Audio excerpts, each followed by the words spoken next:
વેપારીને હની ટ્રેપમાં ફસાવી 3.50 લાખની માંગણી કરનાર કુખ્યાત હની ટ્રેપ કરતી મહિલા સામે પોલીસ ફરિયાદ નોંધવા પામી છે।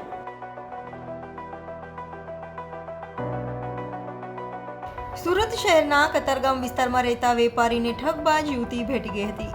આ યુવતીએ શરૂઆતમાં વેપારી સાથે મિત્રતા કર્યા બાદ અવારનવાર તેની સાથે ફરી શારીરિક સંબંધો બાંધી અવારનવાર પૈસા પડાવ્યા હતા।